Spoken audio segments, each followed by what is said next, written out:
어디든지 하루를 1년으로 하면 1년은 또 어떻게 하겠어요? 하루를 1년으로 하면은 1년을 365일, 365년이라고 이제 해야 되겠죠. 이게 어느 데든지 그렇습니다. 이 단위라는 게 이렇게 있으면 그 단위를 중간에 하나만 바꿔갖고는 말이 안 되는 거예요. 바꾸려면 다 전체가 바뀌어야 되지. 하루는 1년이라고 하고 1년은 또 1년이라고 하면은 이거는 글이 아니지요. 아까 말했듯이 성경이 70년 만에 황무함이 마치리라. 그러면은 70년 만에 황무함이 마친 거예요. 정확하게. 그러면 이것도 마찬가지로 71회에 이런 게 이루어진다 그랬으면 71회에 이루어진다라고 해석해야 되고, 그렇게 해석이 안 되면은 아니 내가 모르겠다 하고 덮어야 되는데, 그걸 억지로 해석하려고 확대를 해석하니까 엉터리 없는 시한부 종말론이 만들어지고, 그걸로 인해서 많은 사이비단들이 출현하는 거 아닙니까? 성경을 보다가 모르겠으면은 이거 내가 잘 모르겠다 한다고 해서 문제 하나도 안 돼요. 문제는 모르면서도 억지로 풀어서 해석해서 많은 사람들을 미혹에 빠뜨리는 게 문제다 이 말이에요.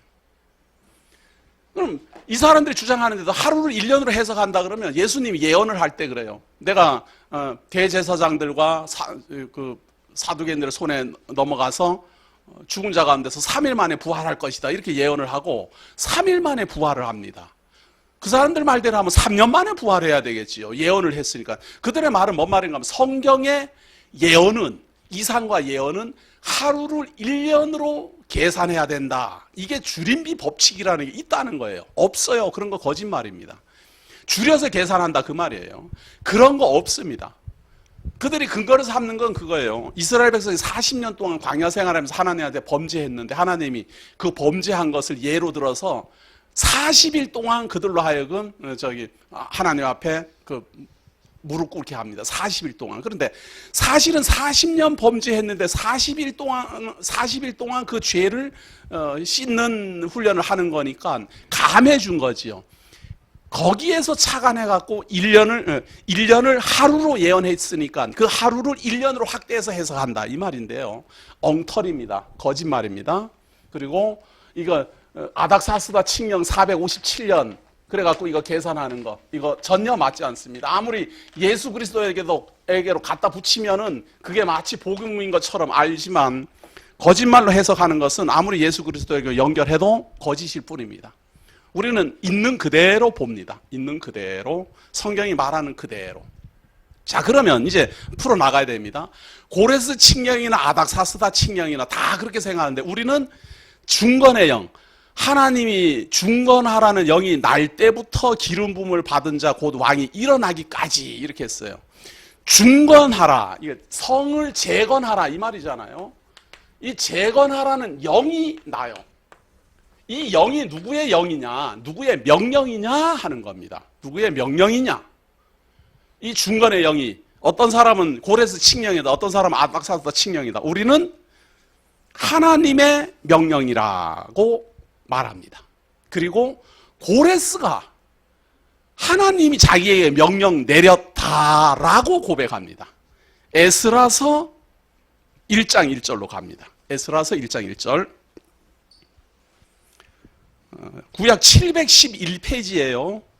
711페이지를 보시면 에스라서 1장 1절입니다. 거기에 보면은 고레스가 나와요.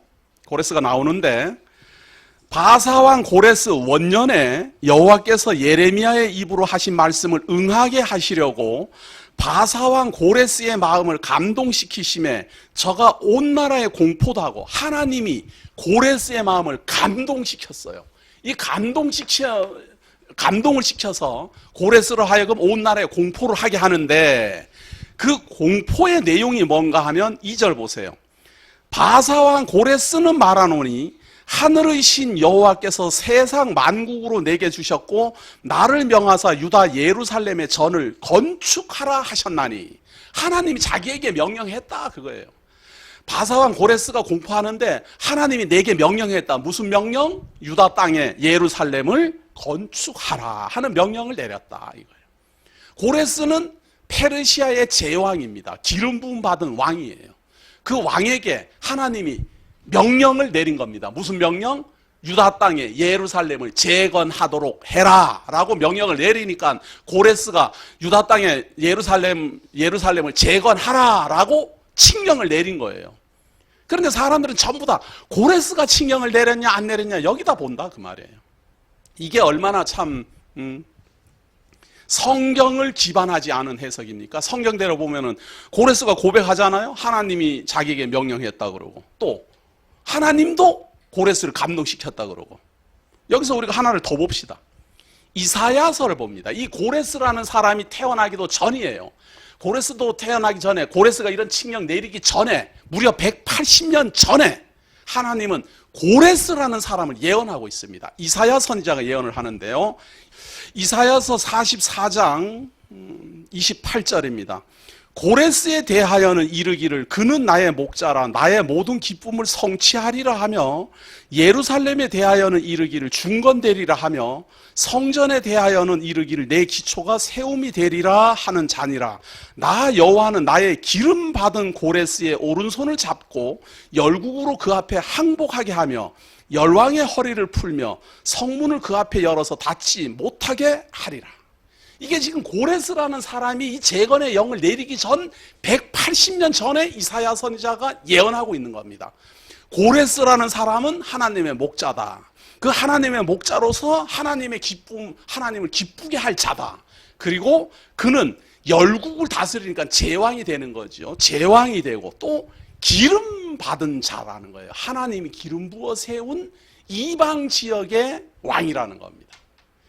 그런데 이 성경을 이 이방 지역의 페르시아 제왕이 하나님의 기름 부음을 받은 자라는 게 사람들이 참 실감이 나겠습니까? 도저히 상상도 할 수 없는데 성경이 예언하고 있는데요. 성경이 고레스라는 사람 이름을 정확하게 지정을 해가지고 그가 예루살렘을 재건할 자고 중건의 영을 내릴 자고 하나님의 기쁨을 성취할 자고 하나님의 목자고 또 하나님이 세우신 열국의 제왕이라는 겁니다. 그 제왕이 하나님의 명령을 받아서 유다 예루살렘에 재건하라는 명령 내리는 게 당연한 거 아니에요? 자, 그럼 왜 71회로 그거를 기한을 정했을까? 이렇게 이제 생각해야 돼요. 중간에 0이니까 언젠지는 몰라요. 0이 내려졌어요. 언젠지는 모릅니다. 언젠지는 모르는데 이걸 이제 알 수가 있어요. 하나님이 명을 내렸는데 뭐 하나님이 명령 내린 걸 어떻게 알겠어요? 다만 명이 내린 때로부터 49일이 지나요. 7일에가 지납니다. 그리고 어떤 일이 발생해요. 이것도 무슨 일인지는 모르겠는데 어떤 일이 발생하고 또 434일이 지나요. 62일에가 지나면은 기름 부음 받은 자가 일어서요. 제가 아까 말씀드린 기름 부음 받은 자가 일어서서 활동을 시작한다 이 말이에요. 기름 부음 받은 자가 활동 개시를 하는 거예요. 이 활동 개시가 뭔가? BC 537년에 내려진 포로 해방령입니다. BC 537년에 고레스가 제왕으로서 신년 할애해서 모든 민족은 돌아가라. 특별히 유다 나라는 제 땅으로 돌아가고 모든 바벨론 제국 시대에 가져왔던 모든 제사 도구들 다 가지고 돌아가라.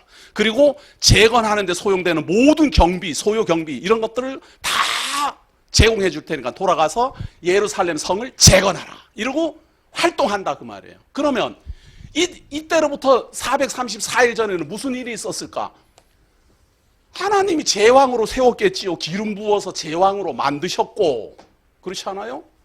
제왕으로 만드셨고, 그 49일 전에는 하나님이 고레스에게 너는 이제부터 제왕이 될 것이고 내 명령을 따라서 성문을 무너진 예루살렘 성을 재건하게 할 것이다. 보이지는 않지만 활동이 시작된 시점으로부터 시작해서 과거로 거슬러 올라가면 하나님의 명령을 받았음이 분명하고 받아서 제왕이 되었고 제왕이 된 때로부터 1년이 조금 넘어간 신년 할애에서 활동을 개시하고 포로 해방령을 내렸다 그 말이에요. 이렇게 보면은 그냥 간단한 문제인데 말이죠. 근데 어려움이 좀 있습니다. 다니엘서를 이제 갑니다. 어려운 점이 조금 있는데 무슨 내용인가 하면 25절이에요. 25절입니다. 그러므로 너는 깨달아 알지니라 예루살렘을 중건하라는 영이 날 때부터 기름 부음을 받은 자 곧 왕이 일어나기까지 7일에와 62일에가 지날 것이요 그때 곤란한 동안에 성이 중건되어 거리와 해자가 이룰 것이며 62일의 후에 기름 부음을 받은 자가 끊어져 없어질 것이며. 이게 한글 글읽기를 잘못하기 때문에 여기서 사람들이 혼돈스러워해요. 이게 무슨 말인가 하면요, 영이 난 때로부터 곤란한 동안에 성이 중건되어 거리와 해자가 이루어진다 이러니까 모든 사람들은 성이 완전히 완공된 걸 말하는 거거든요, 거리와 해자가. 그런데 이거 뭐 490일 만에 성이 완공된다라는 거는 꿈에도 생각 못 하거든요. 도저히 불가능해요. 그래갖고 이걸 1년으로 확대를 하는 그런 우를 범하는 겁니다. 여기서는 그런 말이 아니고요, 이런 겁니다. 명령이 내려지고 제왕이 되고 제왕이 포로 해방령을 내린 이때까지가 69일에가 딱 됐잖아요. 69일. 아직 한일에는 남아 있습니다. 한일에는 다른 데에 쓰여질 거예요. 이 한일의 후에 성이 곤란을 겪으면서 성은 재건될 거예요. 이때 이후에 말이에요. 포로 해방령이 내린 다음에 성은 재건되어서 거리와 해자가 이룰 겁니다. 언제? 느헤미야 시대에 444년에 가서 거리와 해자를 이루게 됩니다. 언제부터? 이 명령 내린 요때로부터 시작해서 444년에 완공됩니다. 그런가 하면 이 명령을 내린 이 기름 부음 받은 자는 끊어져 없어져요. 여기 보세요. 그대로 보세요. 62일의 후에 기름 부음을 받은 자가 끊어져 없어질 것이며, 이잖아요. 7일에 62일에가 지나서 성은 거리와 해자를 이루고 이 기름 부음 받은 자는 끊어져 없어지고, 이거예요. 이거를 각각 다른 사건으로 봐야지 되는데 이렇게 읽지를 않고 다 동일한 사건으로 보기 때문에 거리와 성도 이루어지고 거리와 해자도 이루어지고 기름 부음 받은 자도 끊어지고 이렇게 보기 때문에 길게 보는 거예요. 그렇게 보는 게 아니고 7일에와 62일에라는 게 기준이에요. 성은 성대로 재건돼 가고 대신 곤란을 겪으며, 많은 사람들이 방해해갖고 성 재건도 하는데 아주 어려움을 겪어요. 그렇게 겪으면서 444년에 재건되는데 이때가 느헤미야 선지자 시대입니다. 그리고 기름 부음 받은 자는 이 명령 내리고 하나님의 명령을 받아가지고 재건하라 포로 해방령 내리고 다 선포하고 그 다음에 기름 부음 받은 자는 끊어져 없어집니다. 역사책에 의하면 이 고레스가 이러한 명령을 내린 다음에 이집트 정복을 하러 나갔다가 돌아오는 길에 죽음을 당한다, 그런 말이 있어요. 그런데 하여튼 끊어서 없어졌으니까 고레스도 이제 죽음을 맞이하고, 고레스가 죽든지 말든지 성은 곤란을 겪으면서 계속 진행돼 가지고 444년에 마침내 완공된다. 이렇게 보면은요 전혀 무리함이 없어요. 아직 그런 데 있어요. 한 주일에 어디로 갔어요? 한 주일에 7일에 사용됐고, 여기 7일에 사용됐고, 여기 62일에 사용됐어요. 7일에 사용됐고 62일에 사용됐는데 한 일에가 남아 있어요.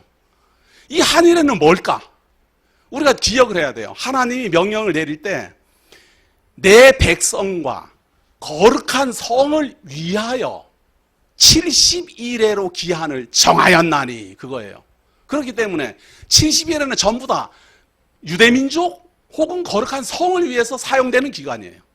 거룩한 성을 위해서 성이 재건될 것이다, 기름 부음 받은 자가 일어나서 이 성을 재건할 것이라는 이 하나님의 명령을 따라서 7일에와 62일에가 사용되었어요. 한일에는 뭡니까?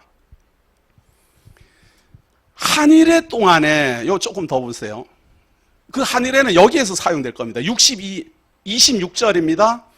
62일 후에 기름 부음을 받은 자가 끊어져 없어질 것이며 장차 한 왕의 백성이 와서 그 성읍과 성서를 해파하려니와. 이제 완공된 거예요. 완공된 다음에 한 왕의 백성이 와가지고 그 성읍과 성소를 해파해요. 그의 종말은 홍수에 엄몰된 같을 것이며 또 끝까지 전쟁이 있으리니 황폐할 것이 작정되었느니라. 그가 장차 많은 사람으로 더불어 한 일해 동안의 언약을 굳게 정하겠고 그가 그 일해의 절반에 제사와 제물을 금지할 것이며 또 잔포하여 미운 물건이 날개를 의지하여 설 것이며 또 이미 정한 종말까지 진노가 황폐케 하는 자에게 쏟아지리라 하였느니라. 이 성이 곤란을 겪으면서 왕궁이 된 다음에 한 왕의 백성이 와서 이 성에서 이 성을 황폐하게 하고 막 박해를 하고 그런다는 거예요. 그런데 그 성에 와서 박해를 할 때 특징이 하나 있어요. 어떤 그 특징이 무엇인가 하면 특별한 특징이 있어요. 뭔가 하면 제사를 금지하는 거예요. 제사 금지. 한 왕의 백성이 와서 이제 왕궁된 다음에 이 성을 황폐케 하는데 그 황폐케 하는 그 기간을 어떻게 압니까? 제사를 금지한다. 그리고 정한 종말이라고 그래요. 정한 종말. 여기 보세요. 또 이미 정한 종말까지 진노가 황폐케 하는 자에게 쏟아지리라. 언제 정했어요? 정한 종말, 정해져 있어요. 이 종말이라는 게 이게 황폐케 하는 이 종말, 이 성이 무너지고 박해를 당하고 하는 이러한 종말을 언젠가 정한 적이 있어요. 어제 강론을 할 때 며칠로 정해져 있어요. 2300주야로 정해져 있어요. 자, 다시 한번 이제 돌아갑니다. 원래로 돌아갑니다.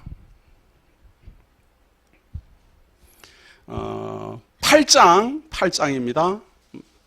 8장, 다니엘서예요. 8장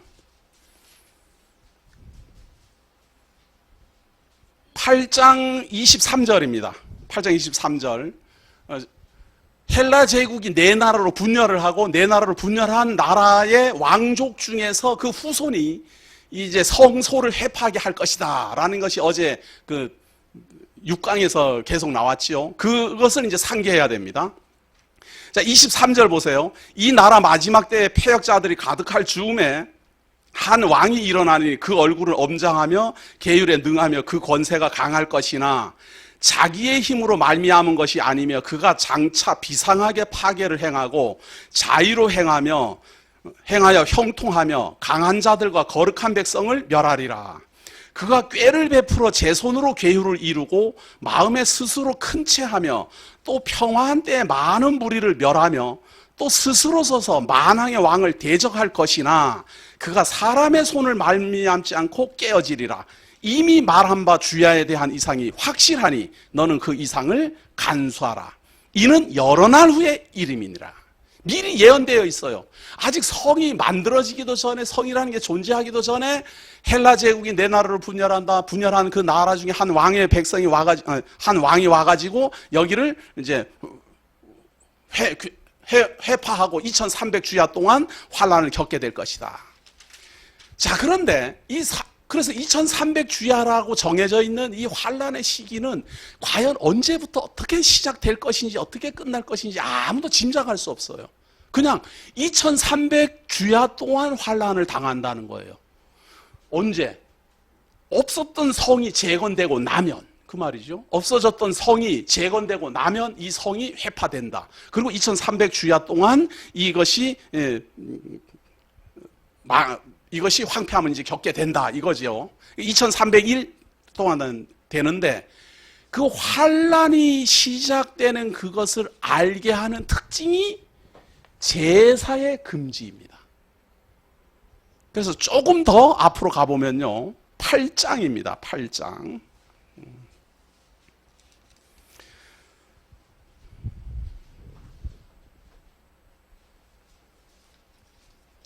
8장 앞으로 쭉 갑니다. 8장 10절입니다. 8장 10절이에요. 이게 제가 방금 말씀드렸던 헬라 제국의 분열 왕국 중에 한 왕국입니다. 이 10절입니다. 그것이 하늘 군대에 미칠 만큼 커져서 그 군대와 별 중에 몇을 땅에 떨어뜨리고 그것을 짓밟고 또 스스로 높아져서 군대의 주제를 대적하며 그에게 매일 드리는 제사를 제하여 버렸고 그의 성소를 헐었으며 범죄함을 인하여 백성과 매일 드리는 제사가 그것에게 붙임 바 되었고 그것이 또 진리를 땅에 던지며 자의로 행하여 형통하였더라.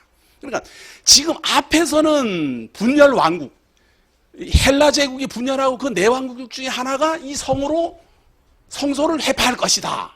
그리고 유대나라 역사를 중심으로 해서는 유대나라가 기름 부음 받은 자가 일어나서 포로 해방이 되고 성이 재건되어 갈 것이다. 재건되어 가가지고 성이 완공되고 난 다음에 매일 드리는 제사가 금지되는 사건이 나타난다. 한 왕의 백성이 와서 이 성을 회파할 것이다 라는 것이 딱 맞아 들어가잖아요. 무슨 말인가 하면 헬라 제국의 역사는 세계사고, 지금 여기서 말하는 이 62일에 하고 7일에와 60일에 지나고 한일에, 이것은 유대나라의 역사고, 이 역사가 크게 보면 헬라 제국의 역사 안에서 유대나라의 역사가 딱 마주치는 그 시점, 그 시점이 제사의 금지입니다. 자, 이것을 일주일 만에 이루어져요. 일주일이니까 7일이잖아요. 7일 동안에 이게 어떻게 이루어지는가? 이 헬라 제국의 이제 분열 왕국 중에 셀루커스 왕가가 쳐들어오거든요. 셀루커스 왕가가 유대 땅에 쳐들어와서, 이건 한 번 더 나옵니다. 내일 한번 잠깐 더 나오지만, 셀루커스 왕가가 쳐들어와가지고 처음부터 박해를 한 게 아니라 처음에 들어와가지고는 유화 정책을 펴니다. 왜 유화 정책을 펴는가 하면, 셀루커스 왕가는 헬레니즘 사상을 가지고 있는 국민들이에요. 왕국이에요. 유대나라 사람들은 히브리즘 사상을 가지고 있는 사람들입니다. 이게 서로 맞지 않아요. 헬레니즘은 유일신 사상을 인정하지 않아요. 순수 혈통도 인정하지 않아요. 그리고 그들은 오직 여호와만 믿는다라는 것을 도저히 용납할 수 없어요. 또 돼지고기를 먹는다라든가 뭐 특별히 할례를 행한다라든가 이런 게 용서가 안 돼요. 하나님의 말씀만 진리다라든가 이런 게 용서가 안 돼요. 그러나 유대인들은 그게 아니면 자기네들은 살 소망이 없는 사람들이에요. 그러니까 셀루커스 왕국에서 이제 군사를 보내가지고는 유대나라를 딱 침공해 들어와가지고 이 사람들 중에 골수 유대인들, 골수 히브리즘 사상을 가진 사람들을 선별해야 될 것 아니에요. 누가 그런지, 혹은 누가 덜한지, 우리말로 말하면 누가 진실한 성도인지, 누가 무늬만 성도인지, 이거를 외부에서 온 사람은 알 수가 없잖아요. 그러니까 철저하게 하나님을 믿는 유대인들을 구별해내는 방법으로 제안한 게 뭔가 하면 유화정책입니다. 그동안까지는 똑같은 왕국이었어요. 프톨레미 왕가도 헬라 제국이었는데, 프톨레미 왕국에서는 유대나라의 모든 제사를 지원까지 해줬어요. 이 프톨레미 왕국에서 70인역이라는 성경까지 번역했어요. 그리고 그 알렉산드리아라는 그 지역에 유대인들이 거의 200만 명이 넘는 사람들이 살았다고 하니까 얼마나 프톨레미 왕가하고는 아주 친분이 두터웠어요. 이집트 지역하고는 친분이 두터웠는데 어느 정도 시기가 지나면서 이 프톨레미 왕국이 약해졌어요. 점점 나라가 약해지고, 셀루커스 왕가는 처음에는 프톨레미 왕가하고는 비교도 못하게 약한 나라였는데, 그때는 프톨레미 왕가가 유대나라를 차지하고 통치할 때 말도 한마디 못하던 이 셀루커스 왕가가 세월이 흐르면서 점점 강대해진 거예요. 강대해지니까 프톨레미 왕가의 속국으로 있는 이 유대나라를 자기네 속국으로 삼기 위해서 침공에 들어온 겁니다. 그렇게 침공에 들어와 가지고는 어떻게 해서든지 헬라화하고 싶은 거예요. 이 사람들은 인정해주기 싫은 거예요. 유대나라가 믿는 유일신 사상, 성전 제사 인정해주기 싫은 거예요. 그래갖고 제안한 게 바로 이 유화 정책입니다. 우리도 프톨레미 왕국에서 하는 것처럼 당신들한테 해 끼치지 않는다. 똑같은 뭐 헬라 제국인데 뭐 우리라고 별다를 게 뭐 있냐. 제사 지내고 하나님 섬겨라. 그렇게 한 3일이 넘도록 가만히 두고 보는 거예요. 두고 보니까 매일 드리는 제사에 매일매일 참석하는 사람이 있고 농땡이 치는 사람이 있을 것 아니에요. 골수분자가 누구고 주동이 누구고 지도자가 누구고 다 파악이 될 것 아니에요. 다 파악이 된 그 시점부터 갑자기 유화정책을 써서 모든 종교의 자유를 허락했던 것을 3일 반 만에 금지시킵니다. 십계명하고 똑같이 금지시켜요. 십계명하고 똑같이. 십계명이 보면은 제1계명이 내 하나님만 섬겨라 이렇게 돼 있잖아요. 그러니까 모든 신을 섬겨라 이렇게 똑같이.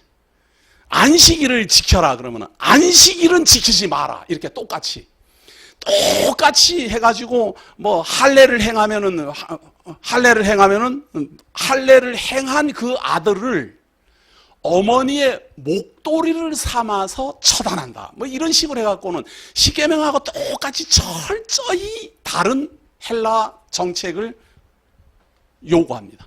이 명령대로 따르지 아니하면 죽음뿐이다 이거예요. 돼지고기를 먹어라, 뭐 세부 조항으로 또 많이 나옵니다.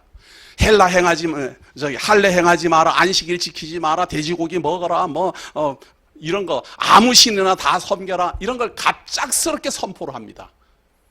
지혜 있는 사람은 그때부터 제사가 금지되고 일주일 만에 한 일의 약속이 절반의 그 약속이 무너지고 하는 걸 딱 알면 하나님이 다니엘 선지자를 말미암아 예언하신 2300주야의 환란이 시작되었구나라는 걸 알 수 있어요. 미리 예언 다 되어 있으니까. 한 왕의 백성이 온다.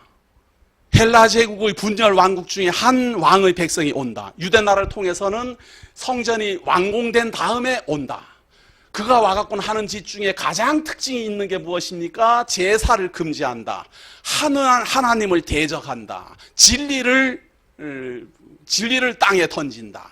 다 그런 것 아니에요. 그러면 지혜 있는 사람은 다니엘의 예언이 드디어 이루어져서 2300주야의 환란이 시작되었구나라는 걸 깨닫습니다. 이걸 깨닫고 반기를 들은 사람이 있어요. 그 사람들이 바로 마카비가입니다. 우리는 지금 이 성경에 이 마카비가에 대한 내용이 없어요. 그런데 외경이라는 성경에 보면은 마카비서라는 게 있습니다. 성경같이 이렇게 기록되어 있어요. 그 마카비 가문에서 이때 당시에 이 쳐들어왔던 헬라 제국의 셀루커스 왕가를 대항해서 전쟁했던 그러한 역사들이 그 마카비서에 막 기록되어 있습니다. 그런데 우리는 그걸 성경으로 인정하지 않기 때문에 우리는 보지 않지요. 그런데 역사적 자료로는 가치가 있습니다. 그거를 보면은 마카비가에서 이 셀루커스 왕가를 대적해가지고 이제 성전 정결 운동을 전개를 해요. 근데 처음에는 아무도 그들을 따르지 않았습니다. 마카비 가문의 6형제, 아들 6명이 가장 먼저 알았어요. 이것은 선지자를 통하여 하나님이 우리 백성들에게 미리 말씀하셨던 성전 황폐함의 2300주야의 환란의 시작이다. 여기에서 우리는 휩쓸릴 수 없다. 그래갖고 6형제가 그 반란의 시점에서 들고 반란을 시작합니다. 그리고 산으로 도망을 가지요. 산으로 도망을 가고 그 뒤를 따라서 많은 유대 나라 사람들이 그 마카비가의 지도를 받기 위해서 글로 사람들이 자꾸만 몰려 들어옵니다. 몰려 들어오는데 그 몰려 들어온 사람들을 딱 모아가지고 그 헬라 제국의 왕국을 대항해서 지금으로 말하면은 아주 이건 게임도 안 되는 헬라 제국의 왕국 셀루커스 왕국은 정예 군대고 이거는 뭐 난민이죠. 난민. 산적 같은 이런 사람들을 끌어모아갖고 전쟁을 벌리는데요. 그 주동했던 그 마카비가의 그 주동했던 그 대장의 이름이 유다입니다. 전쟁을 얼마나 잘했는가 하면 그 난민과 같은 그러한 사람을 데리고 산골짜기로 게릴라전으로 이거 군사를 끌어들이면서 전쟁을 하고 이 셀루커스 왕가를 괴롭히기 시작하는데요. 처음에는 셀루커스 왕국이 그들을 금방 다 밀어버리고 그냥 자기네들이 주장하는 대로 다 할 줄 알았는데 그게 안 되는 거예요. 그게 안 되고 끝까지 저항을 합니다. 끝까지 저항을 하고 마침내는 그 마카비가가 이 셀루커스 왕가를 물리치고 그들을 물리쳐요. 마침내 물리치고 그 성전을 다시 회복시킵니다. 다시 회복을 시키는데 자, 우리나라도 그런 얘기가 있어요. 참 불쌍하게 그지 없는 게 뭔가 하면 어떤 마을이 있습니다. 공산당이 쳐들어오면 전부 다 공산당 편 들어야 돼요. 그 마을에 사는 사람들은. 그 다음에 밤에 우리나라 국군이 들어오면 또 국군 편 들어야 돼요. 그런데 그냥 드는 게 아니고 국군이 들어오면 공산당 도와줬지? 도와준 사람 다 죽어요. 그 다음날엔 또 공산당이 들어와요.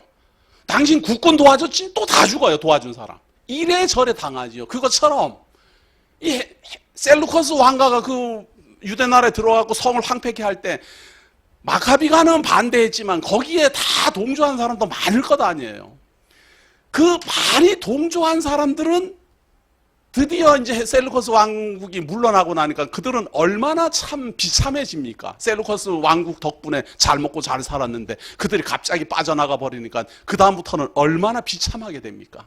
그러나 그동안 또 피눈물 나는 그 전쟁 속에서도 이 성소를 회복하는데 힘을 다했던 사람들은 얼마나 빛이 납니까? 이들이 다 돌아오고 성전을 회복하고 그리고 이들이 다 돌아서 하나님께 처음으로 제사를 드린 그날을 기념해서 이 날을 하누카, 빛들의 날이라 이렇게 정합니다. 이것이 제가 요번에 성탄절 그 특강으로 말씀드렸던 하누카의 역사지요. 그 하누카의 역사가 바로 다니엘 예언대로 진행됐고 다니엘 예언대로 분열된 셀루커스 왕국과 다니엘 예언대로 예루살렘 무너진 예루살렘이 곤란을 겪으면서 재건된 다음에 황폐함을 겪는 사건에 대한 예언이었고 성취의 결과입니다.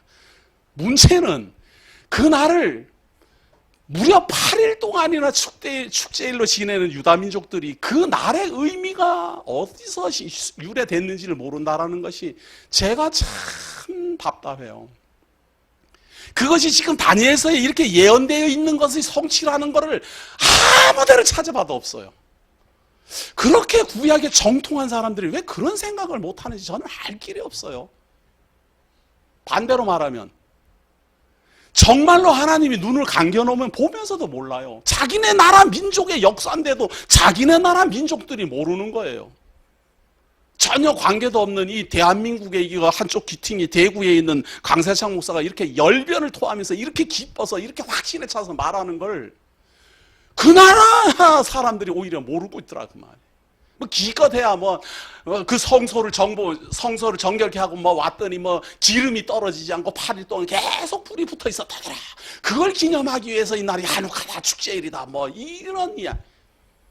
야, 그거하고 정말 비교도 할 수 없는 하나님의 섭리가 있는데 그거보다도 몇백 년 전에 몇천 년 전에 벌써 하나님이 다니엘로 말미암아 예언한 그런 게 있다라는 걸 다 알면은 그 이스라엘 사람들도 얼마나 놀라고 기뻐할 텐데 그걸 가르치는 사람이 없는 건지.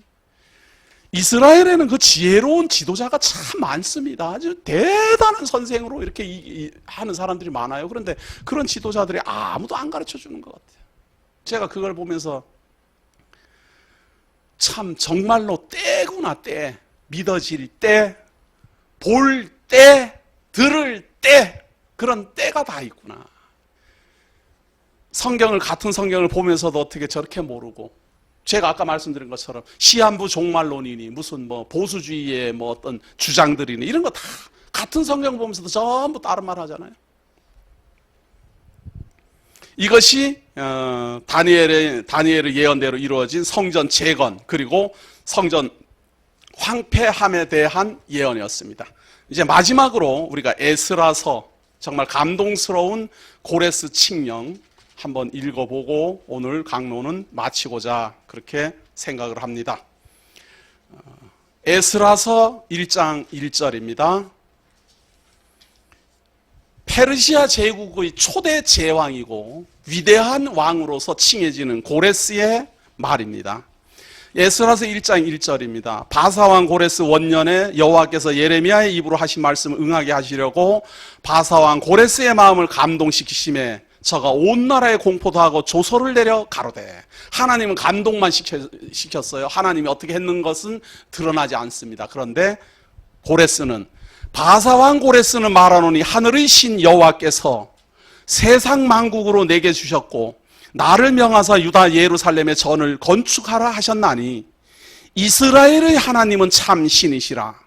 너희 중에 무릇 그 백성된 자는 다 유다 예루살렘으로 올라가서 거기 있는 여호와의 전을 건축하라. 너희 하나님이 함께 하시기를 원하노라.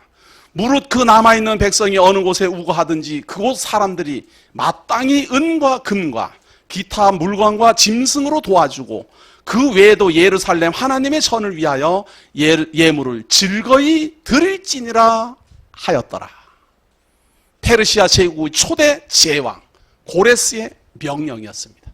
이 명령을 따라 예루살렘은 황폐함된 지 586년 만에 586년 황폐한 그때로부터 70년이 차는 516년 예루살렘 성전은 재건됩니다. 성이 아니라 성전이에요. 516년 재건되고 그때로부터 더 시간이 흘러 444년 성도 완공됩니다. 고레스는 여기에 하나님의 기름 부음 받은 자로서 자기의 사명 다 하고 역사적 뒤안길로 사라져 갔습니다. 이러한 왕을 세우신 분도 하나님, 이러한 분을 사용하신 분도 하나님, 우리로 하여금 이걸 믿게 하는 분도 하나님, 우리로 하여금 이 증거를 깨닫게 하시는 분도 하나님, 그 하나님을 찬양하고 경외하는 정말 대구 장로교회 성도들 되기를 예수님 이름으로 기원합니다. 기도하겠습니다.